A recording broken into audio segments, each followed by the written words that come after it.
Hello students, good morning, good afternoon, good evening. Welcome back. मैं मोहकम सिंह। तो अपने पढ़ रहे बेटा आपकी क्लास 12 इंग्लिश लिटरेचर।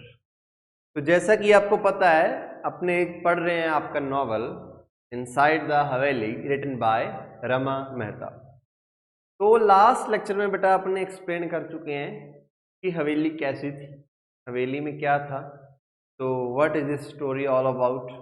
उसके पहले अपने रमा मेहता के बारे में डिस्कस कर चुके हैं और ये पता है हवेली कहाँ है, उदयपुर में।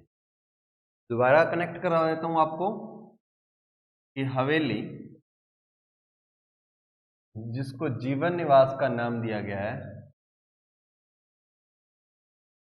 जीवन निवास, ठीक है, उदयपुर की एक हवेली है और दुर्ग के वो किले के बीच में है, ठीक है। और महल, उस किले के बाहर कुछ और दुनिया है, अंदर कुछ और दुनिया है। अंदर बहुत ही भीड़ भाड़ भरा इलाका है, बहुत ही संकरी गलियां हैं जिसमें बहुत सारी दुकानें हैं। कई बार ऐसा होता है कि निकलने के लिए भी रास्ता नहीं है। इसके विपरीत बाहर बहुत ब्रॉड रोड्स हैं, बड़ी बड़ी सड़कें हैं, बड़े बड़े खुले खुले घर हैं, खुले मैदान हैं, घरों के आगे गार्डन्स हैं, गुलाब के फूल लगे हुए हैं, लॉन्स हैं, ठीक है। उनको लगता है कि अंदर वाली जिंदगी क्या है, इतने भीड़ भाड़ भरे माहौल में कंजेशन में रहते हैं, इनका दिल नहीं करता बाहर आके घर लेने का। लेकिन अंदर वालों को पता है कि वो अपनी जड़ों से जुड़े हुए हैं, उनके दादाओं परदादाओं ने उसी राजाओं महाराजाओं की नौकरी की, वहीं से जमीनें प्राप्त की, उसी के दम पर वो आज जी रहे हैं। उनका प्यार है, उनको मान है कि वो मुगलों से लड़े, उनको अपने आप पर गर्व है। और उन्हें पता है कि जो बाहर आकर इनको अपने खुले घरों पर गर्व है, इन्हें तो अपनी जड़ों का भी नहीं पता, इन्हें अपने पूर्वजों का नहीं पता, इन्हें नहीं पता ये कहाँ से आए हैं, इनका इतिहास क्या है। तो उनको अपनी चीज़ों पर गर्व है, उनको अपनी चीज़ों पर गर्व है। तो बात है उसी दुर्ग के बीच में एक संकरी सी गली में एक बड़ी सारी हवेली है जिसका नाम है जीवन निवास, ठीक है। जीवन निवास में अलग अलग खंड हैं, वहाँ सारी हवेलियों में थे, लेकिन जीवन निवास में अलग अलग भाग हैं, सेपरेट सेपरेट पोर्शंस हैं।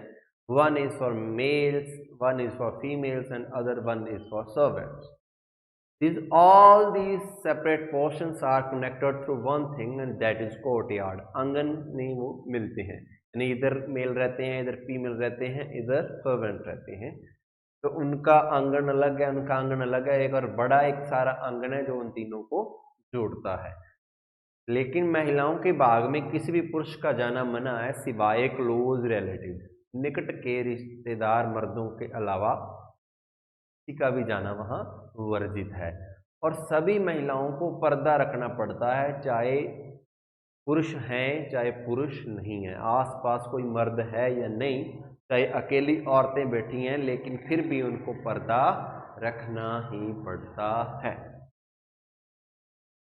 तो this is a story inside the हवेली जीवन निवास, कि वहां क्या क्या होता है, वहां लाइफ कैसी है। This is story after the independence of India, कि वहाँ एक नई लड़की शादी करके आती है, दैट इज़ फ्रॉम बॉम्बे। तो उसके साथ क्या होता है और उसका हवेली पे क्या असर होता है, हवेली का उस पर क्या असर। Before that I will explain to you the characters of the haveli. Start. First one is बेटा संग्राम सिंह।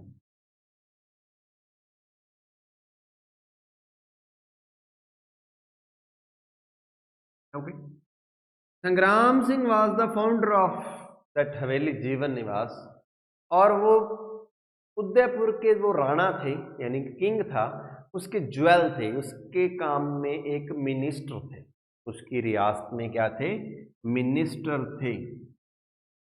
और इसी कारण उनको बहुत सारी धन जायदाद मिली थी, being a minister of that Rana. और एक ज्वेल थे, एक रतन थे, यानी कि बहुत ही सुलझे हुए और एक बड़ी पोस्ट पर थे, रतन थे। रतन यानी कि कोई हीरे जवाहरात को आप कह सकते हैं, यानी कि कोई खास चीज, यानी कि दरबार में उनकी एक वैल्यूएबल पोस्ट, रतन थे, ठीक है, ज्वेल थे। तो संग्राम सिंह इस हवेली के फाउंडर थे, लेकिन जब वो सारा कुछ बिखर ही गया, राणा ही नहीं रहे, यानी कि देश एक हो गया, रियासतें खत्म हो गई, तो उनका ओहदा भी चला गया। तो अब उनके पास हवेली थी, जमीनें थी, लेकिन वो ओहदा नहीं था। इन्हीं की पत्नी का नाम था भाबासा।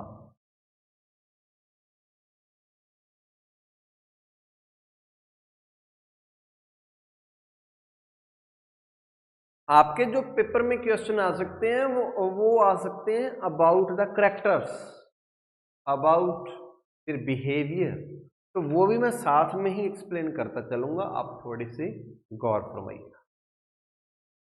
भाबासा, भाबासा वाज द वाइफ ऑफ संग्राम सिंह, ठीक है, और बहुत ही कड़क स्वभाव की एक औरत, जिसका सारी हवेली में हुक्म चलता था और उसके हुक्म को कोई टाल नहीं सकता था, जो उसके मुंह से निकला वो कानून था, ठीक है। जब बाबासा के हाथ में डोर आई कि he became the main lady of that हवेली, ठीक है, उनके हाथ में जब सत्ता आई, कह लो कि वो जब बड़ी सास बन गई, बड़ी कंट्रोल आ गया उनके हाथ में हवेली का काम काज का, तो वो जो कहती थी वो ही कानून होता था, जो कह दिया सो कह दिया। सभी उनसे डरते थे, स्वभाव गर्म था और वो फिजूल खर्ची को बिल्कुल भी पसंद नहीं करते थे। वो बात बात के सभी को डांटते थे, नौकरानियों को वो बिल्कुल डरा कर रखते थे और कहते थे कि ये बिगड़नी नहीं चाहिए, अगर ये बिगड़ गई तो हमारे काम नहीं है चाहिए। और इनका एक मोटो हुआ करता था कि फिजूल खर्ची बिल्कुल भी नहीं। ये अक्सर कहती थी कि लोग तब तक ही आपको इज्जत करते हैं जब तक आपकी जेब में पैसा है, जब आपकी जेब में पैसा नहीं है, people will not follow you, they will not respect you until you had money, जब तक कि तुम्हारे पास पैसा नहीं। तो ये बात ये अपनी बहू से कहती। दो कैरेक्टर्स आपको क्लियर हो गए, संग्राम सिंह एंड बाबा साहब। संग्राम सिंह का अकेला बेटा भगवत सिंह,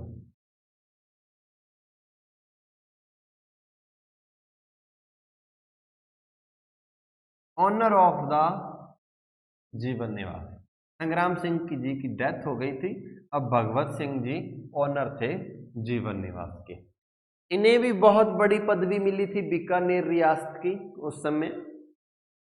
तो क्या हुआ, लेकिन इन्होंने वहां जाना मुनासिब नहीं समझा अपने परिवार को और अपनी हवेली को छोड़कर, तो इन्होंने वो ओहदा त्याग दिया और उदयपुर में ही रहे, ठीक है। ये बात आगे आएगी। तो भगवत सिंह संग्राम सिंह जी के इकलौते बेटे थे, only son, and was the owner of Jeevan Niwas and a wonderful and kind heart person and also a supportive of modern thoughts. He was a stagnant follower of traditional customs, पुराने विचारों को बहुत ही सख्ती के साथ, सख्ती नहीं, बहुत ही इज्जत और पक्के मन से मानने वाले, लेकिन इसका मतलब ये नहीं था कि मॉडर्निज्म की अच्छी बातों को ये फॉलो नहीं करते थे।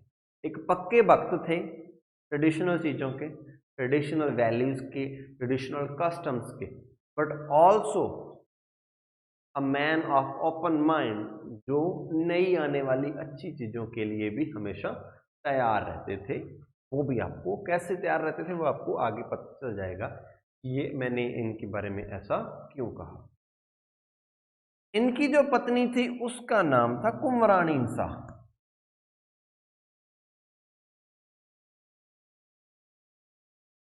कुमरानी शाह,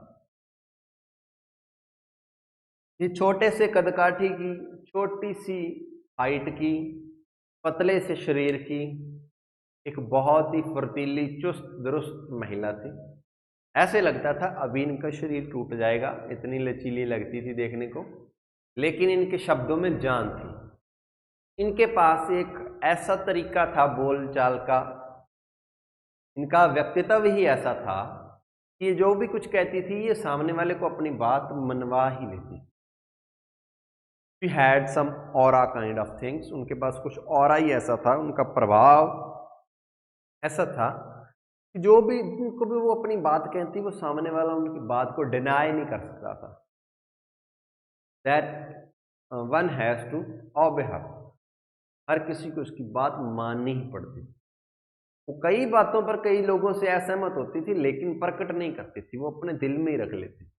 वो सभी से प्रसन्न रहती थी, सभी से बनाकर चलती थी और एक अच्छे स्वभाव की और एक बहुत ही तेज दिमाग वाली और सारी हवेली को बहुत ही अच्छे तरीके से उसका सिस्टम चलाने वाली महिला। कौन? कुंवरानी साहब। लेकिन बाबा साहब कुंवरानी साहब को बहुत डांटती थी, लेकिन कुंवरानी साहब आगे से कभी भी कुछ भी नहीं बोलती थी, वो इतनी सुलझी हुई बहू थी। बाबा साहब की जो पर्सनल असिस्टेंट, पर्सनल नौकरानी थी, उसका नाम था भटियाणी जी। भटियाणी जी, ठीक है जी। और कुंवरानी साहब की पर्सनल असिस्टेंट, पर्सनल नौकर, उसका नाम है परी। क्या? परी। बाबा साहब की भटियाणी जी, कुंवरानी साहब की परी। तो भटियाणी जी के बारे में कोई ज्यादा जिक्र नहीं आया क्योंकि वो भी बूढ़ी हो चुकी हैं बाबा साहब की तरह, वो भी विधवा। परी भी विधवा है, लेकिन ये कुंवरानी साहब की पर्सनल असिस्टेंट है और इस कहानी में उनका एक बहुत ही इंपॉर्टेंट रोल है, मेजर रोल है। तो परी केम टू जीवन निवास, how her father left her in the Jivan Nivas, and why? What was the reason? Reason was a great famine, a drought. एक अकाल पड़ गया था, सूखा आ गया था उस एरिया में काफी सालों के लिए। And there was a custom of feudal times, की वैसा उन सामंतीवाद टाइम्स में वैसा माना जाता था और लोग उस चीज को फॉलो करते थे कि मान लो भी अगर आपका कोई बेटा है, कोई बच्ची है, आप गरीब हैं और वो आपसे संभल नहीं पा रही है, तो आप उसे किसी हवेली को, किसी बड़े लोगों को दान में दे सकते हैं सारी उम्र के लिए, वो उनका नौकर बन के रहेगा। तो क्या हुआ, उस फेमाइन, उस ड्रॉट की वजह से उस परी के पिता ने अपनी बच्ची की जान बचाने के लिए ना चाहते हुए भी उस परी को उस जीवन निवास को दान में दे दिया, उस हवेली के नाम कर दिया। अब परी की सारी उम्र उस हवेली के नाम ही थी, यानी कि उसे हवेली तगड़े लोगों का काम था, यानी कि हवेली में जो रहते थे उनके पास जमीन हुआ करती थी, उनके पास पैसा हुआ करता था, उनके पास खाने पीने की कमी नहीं थी। That was the reason her father left her in Jivan Nivas. There was abundance of food, खाने पीने की बरमार। तो she was saved, की जिंदगी बच गई थी। But she had to devote her whole life to the Jeevan Niwas, उसको सारी जिंदगी अपने जीवन निवास को समर्पित करनी पड़ी। तो जब उसने अपनी सारी जिंदगी जीवन निवास को, उस हवेली को दे दी, तो उसके कारण अब जो आने वाली नई ब्राइड्स थी, नई बहुएं आती थी, that they followed the everything that was said bye परी। परी जो भी कहती थी वो मानती थी। She used to take advice from परी, परी से ही सलाह लेती थी। परी was kind of, you can say, guide for them, उनके लिए गाइड थी, उनको बताती थी कि नई बहू को क्या करना चाहिए, क्या नहीं करना चाहिए। तो she was kind of mentor and guide for all the newcomers in the हवेली। हवेली में जो भी नया आता था उन सभी की पथ प्रदर्शक कौन थी, मेंटोर कौन थी? वो परी होती थी कि तो वो एक नौकर, लेकिन उसने इतने सेवा भाव से, इतना वो अपना डिवोट हो गई, डेडिकेटेड हो गई उस हवेली के लिए कि उसको भी रिस्पेक्ट मिलने लग गई। काम चाहे वो नौकरानी वाले ही करती थी, रहती भी वो सर्वेंट वाले सेपरेट पोर्शन में ही थी, लेकिन but she earn the respect, ने वो रिस्पेक्ट अर्न कर ली थी कि सभी उसको इज्जत के साथ ही पेश आते थे। तो अभी आपको 6 करेक्टर, 6 करेक्टर्स के बारे में मैंने एक्सप्लेन कर दिया है। अब करते हैं नेक्स्ट करेक्टर। संग्राम Singh the founder of Jeevan निवास, बाबा साहब हर wife and Bhatyani ji her personal assistant. Bhagwat Singh, the only son of Sangram Singh and the currently owner of Jeevan Niwas, and the husband of Kumrani Shah, and Pari, personal assistant of Kumrani Shah. Now the next character is Ajay Singh.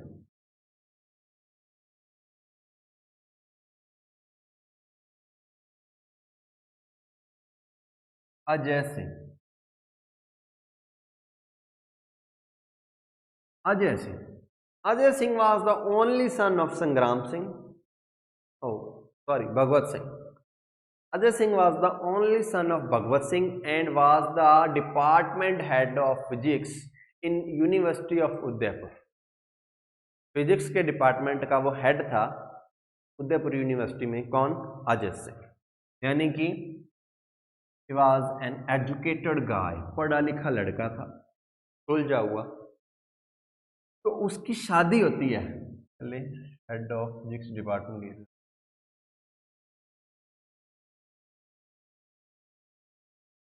तो इसकी शादी होती है अजय सिंह की किसके साथ? गीता।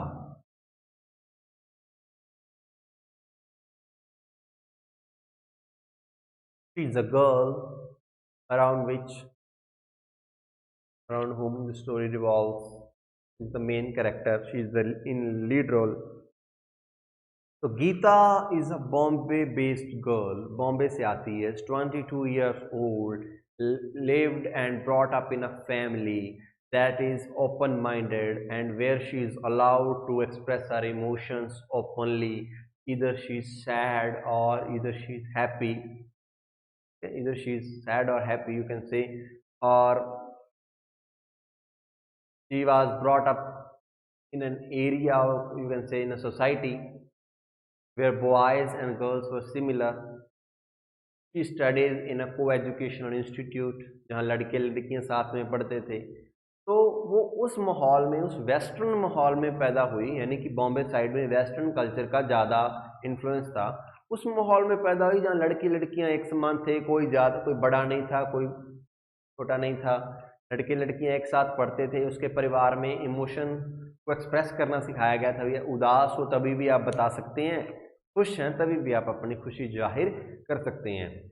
आप अपनी मर्जी से कपड़े पहन सकते हैं, कुछ भी पहन सकते हैं, जीन्स पहन सकते हैं, सूट पहन सकते हैं, whatever you want.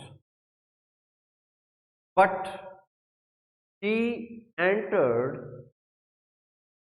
in completely different atmosphere. वो हवेली में आती है, a stagnant traditional following family, एक ऐसी फैमिली जो steadfastly उस ट्रेडिशंस को, उस कल्चर को फॉलो करती है, and very rigid and stern to move, जो जल्दी से बदलने, परिवर्तन करने योग्य नहीं है। ऐसी फैमिली है जिसको बदलना बहुत ही मुश्किल है। कोई 2 लोग हों, 4 लोग हों, उनको बदला जा सकता है। It was a huge family and also surrounded by other havelis जिनमें उनके रिश्तेदार रहते थे। तो जब एक कंप्लीट सोसाइटी होती है, उसको चेंज करना it's very different thing and difficult also. तो गीता एक ऐसे माहौल में एंटर करती है जो उसके 20-22 सालों के बिल्कुल ऑपोजिट था। वो पढ़ी थी ऐसे स्कूल में, ऐसे कॉलेज में जहाँ लड़के लड़कियाँ साथ में पढ़ते थे। तो ऐसे माहौल में पली जहाँ अपने इमोशंस एक्सप्रेस किए जा सकते हैं। वो ऐसे माहौल में पली है जहाँ पर्दा नहीं रखना होता है, यानी कि कोई घूंघट वगैरह की ज़रूरत नहीं होती है। वो ऐसे माहौल में पली है कि जो आपका दिल करे, जो आपका मन करे, आप बोलो, करो, एक्सप्रेस। बट अब वो एंटर होती है जीवन निवास में, ठीक है। तो जीवन निवास में माहौल कंप्लीटली डिफरेंट है, वो अब करूंगा मैं आगे एक्सप्लेन। तो गीता की जो पर्सनल असिस्टेंट है उसका नाम है धापू। क्या है? धापू। अब इसके बाद गीता के 2 बच्चे हैं, बाद में होंगे, Vidya and Vikram. Other servants in the haveli that are क्या है? सरजू इज अ मिडवाइफ यानी कि दाई माँ, ठीक है। सरजू मिडवाइफ दाई माँ जो डिलीवरी करवाती है। फिर एक लक्ष्मी, फिर है लक्ष्मी का पति गंगाराम, ये पति पत्नी है। लक्ष्मी भी एक छोटी सी बच्ची के तौर पर एक उस हवेली में आई थी और बहुत ही नटखट स्वभाव की, बहुत थोड़ी सी सांवले रंग की और बहुत ही शरारती, और जब भी उसको काम कहा जाता था करने के लिए वो चिढ़ जाती थी। तो ऐसे स्वभाव की वो लड़की थी। उसकी शादी कुंवरानी शाह ने कर दी। एक बहुत ही मेहनती इंसान था गंगाराम, लेकिन वो फटे पुराने कपड़ों में रहता था, उसकी टेढ़ी सी नाक थी, टूटी फूटी सी, और बहुत ही बदसूरत था, लेकिन मेहनती था और अच्छा लड़का था। तो लक्ष्मी की शादी गंगाराम से कर दी गई थी, जो लक्ष्मी को बिल्कुल भी पसंद नहीं थी। वो शिकायतें करती रहती थी कि मेरे को इसी आदमी से मेरी शादी करवानी थी जो मेरे को बिल्कुल भी पसंद नहीं है, टूटी फूटी नाक है, ठीक है। उसके बाद एक और करेक्टर है Hiralal, he was the driver. उसके बाद एक करेक्टर है Arjun,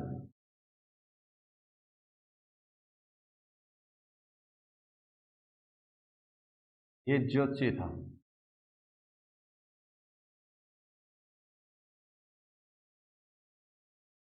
these are the characters, ये सारे नौकर नौकरानी है, ठीक है। हीरालाल, लक्ष्मी, गंगाराम, सरजू, दापू, परी, पटियाणी जी, ठीक है। और थोड़े से इसमें माइनर करेक्टर हैं जो थोड़े थोड़े आएंगे। एक मांझी सा, मांझी बाई सा, मांझी बाई सा एंड नंदू बाई सा।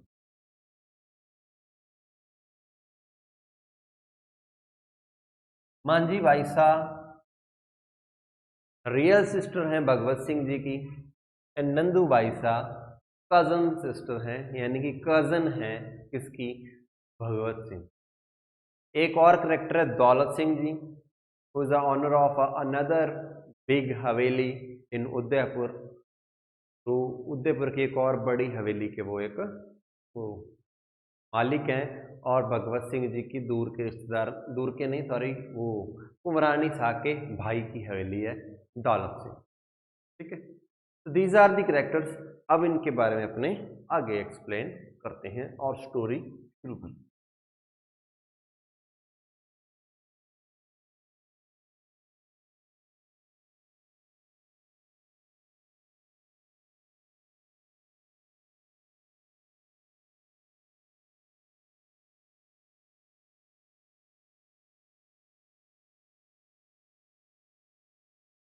तो अभी आपको पता लग ही गया है कि कैरेक्टर्स हैं संग्राम सिंह जी, उनके बारे में कोई ज़्यादा स्टोरी में कोई चर्चा नहीं है, बस इतना ही है कि फाउंडर ऑफ हवेली और मिनिस्टर ऑफ पुराना। तो दैट्स इट। बाबा साहब का करेक्टर है कि यानी कि वो बहुत ही गर्म स्वभाव की थी और कुमरानी साहब को बहुत डांटती थी, खर्चे के वो खिलाफ थी। हवेली का जो माहौल था, हवेली का माहौल अक्सर ही ऐसा रहता था कि कोई गमी हो, कोई खुशी हो, और एक बहुत ही बड़ा फीस्ट रखा जाता था, खाने पीने का प्रोग्राम रखा जाता था, फंक्शंस किए जाते थे, फेस्टिवल्स मनाए जाते थे, और आसपास की सभी हवेलियों वाले लोग बुलाए जाते थे। में खर्चा आता था, लेकिन बट वो करते थे, किसी भी तरह वो खर्चा करते थे। दे यूज टू फॉलो ट्रेडिशन। सभी को आमंत्रण दिया जाता था, सभी को भरपेट खिलाया जाता था। लेकिन बाबा साहब कहती थी भी इतना खर्चा मत करो, people follow you until you had money। तब तक ही फॉलो करते हैं जब तक तुम्हारे पास पैसे, के बाद आपको फॉलो नहीं करेंगे, आपकी कोई रिस्पेक्ट, कोई इज्जत नहीं है, ठीक है। तो वो कुंवरानी साहब वो कहती है किसी फंक्शन में देखकर, बच्चों के हाथ में इतने लड्डू थे, क्यों थे, शुगर कितनी महंगी है, फलां फलां फलां। तो स्टोरी शुरू होती है गीता, एक लड़की बम्बे की, उसके बारे में सब कुछ बता चुका हूँ। उसकी शादी होती है अजय सिंह की, जो एक फिजिक्स डिपार्टमेंट का हेड है उदयपुर यूनिवर्सिटी। उसके साथ उसकी शादी होती है, और गीता जब पहले दिन ट्रेन से उदयपुर पहुंचती है। ट्रेन से उदयपुर पहुंचती है तो क्या होता है भाई, उसको एक बहुत ही सारी औरतों का झुंड घेर लेता है। सभी के मुंह पर पर्दा आता है और उसको समझ नहीं आती, और उसके सर के ऊपर भी तभी पर्दा कर दिया जाता है। वो ट्रेन से उतरती है, उसने वो ट्रेडिशनल ड्रेस तो पहनी होती है, लेकिन उसने मुंह अपना दिखने लायक छोड़ा होता है। तो उतरती है तभी उसको वो औरतें घेर लेती हैं उतरती, और उनमें से एक औरत जल्दी से उसका घूंघट खींच के उसके मुंह के ऊपर कर देती है। तेरे को पता नहीं है, ऐसे नहीं रहते, ठीक है। एंड शी फील्स ऑकवर्ड, तो अजीब लगता है कि what happen, what just happen, ये क्या हुआ। तो how they are treating me, कि वो मेरे साथ कैसा व्यवहार कर रही हैं, उसको मतलब बहुत सारा अजीब लगा, लेकिन क्या कर सकती। तो वो जब औरतों के झुंड ने उससे घेर लिया तो वो कंजेशन हुई, उसको सफोकेशन हुई, तो उसको चक्कर आते आते बचा। तो उसके साथ 3-4 और लड़कियां कार में बैठ गई और कार चल पड़ी किधर को, हवेली की तरफ। तो उसके साथ बैठी थी परी। परी आते आते उसने, परी ने उसे बहुत सारी बातें बताई, ये देखो हमारे खेत, ये देखो उसकी हवेली, ये देखो उसकी हवेली, लेकिन उसको घूंघट में से बेचारे को कुछ नहीं दिखाई दे रहा था। तो कैसे तैसे करके वो हवेली पहुंचती हैं। व्हेन शी रीच हवेली, तो क्या होता है, a group of around 100 women surround her, उसको घेर लेता है। तो वो सारी उसके साथ उम्र में बड़ी होती हैं, तो उसको कहा जाता है कि ट्रेडिशनली उसको सभी को पैर छूने हैं, फीट टच करने हैं। तो सभी के पैर टच कर रही होती है बार बार बार बार बार बार, तो उसकी कमर अकड़ जाती है, वो थक जाती है, और 2-3 बार तो वो गिरते गिरते बचती है। वो दिखाया गया है कि एक वुमेन एक नए एरिया, नए एटमॉस्फेयर, एक और एटमॉस्फेयर से नए एटमॉस्फेयर में आ रही है, तो कैसा फील हो रहा है। तो दिखाया गया कि पहली बार जब वो ऐसा करती है, सभी के पाँव में हाथ लगाती है, तो उसको कितना अजीब लगता है, वो कैसे फील करती है, उसके लिए कितना ये थकाने वाला और अजीब काम है। तो तभी बारी आती है, वो सभी बारी बारी करके उसका घूंघट उठाती हैं, उसका चेहरा देखती हैं और कोई ना कोई कमेंट करती हैं, ठीक है। और she is sitting like a idle, ऐसी बैठी, ठीक है। तो उनमें से एक औरत आती है, उसका घूंघट उठाती है और उसके सांवले रंग पर क्या करती है, कमेंट करती है, कॉम्प्लीमेंट करती है कि इसका रंग तो सांवला है, ठीक है। तो उसको अजीब लगता है, शर्म सी आती है और अजीब लगता है कि मेरे को ऐसा किसी ने क्यों कहा, लेकिन वो कुछ कर नहीं सकती थी, वो रिप्लाई नहीं कर सकती थी। तो पहले दिन ये सारा कुछ अजीब होता है, यानी कि बहुत ही थका देने वाला दिन रहा उसके लिए। वो उस औरतों ने उसको घेर रखा है, उसके साथ अजीब सा व्यवहार होता है, उसको डिफरेंटली ट्रीट किया जाता है, she is not expecting this. वो पहले दिन आती है और पहले दिन ही उसके साथ इतना अजीब व्यवहार, उसके साथ अजीब से कॉम्प्लीमेंट, अजीब सा उसके साथ अटायर उसने पहना हुआ है, और is unable to express her emotions, वो अपने एक्सप्रेशन एक्सप्रेस नहीं कर सकती। तो वो कैसे ना कैसे करके अपने कमरे में पहुंचती है, उसको उसके कमरे में पहुंचाया जाता है। वहां जाके वो रिलैक्स होती है, अपनी मर्जी के कपड़े पहनती है, तो उसको चैन आता है और वो सो जाती है। अगले दिन वो दोपहर को 10-12 बजे उठती है, पूरी थकावट से वो खत्म करके, पूरी नींद लेके सुबह 10-12 बजे उठती है। कैसे उठती है, नीचे हवेली में शोर शराबा हो रहा होता है और आगे क्या रखी होती है, एक दावत, एक फीस्ट। हवेली में एक भोज रखा गया होता है, आसपास के सारे रिलेटिव्स, सारे फ्रेंड्स को इनवाइट किया गया होता है कि शादी हुई है, तो शादी की एक पार्टी है। पार्टी में क्या आता है, I will explain it to you further in the next video. Thank you.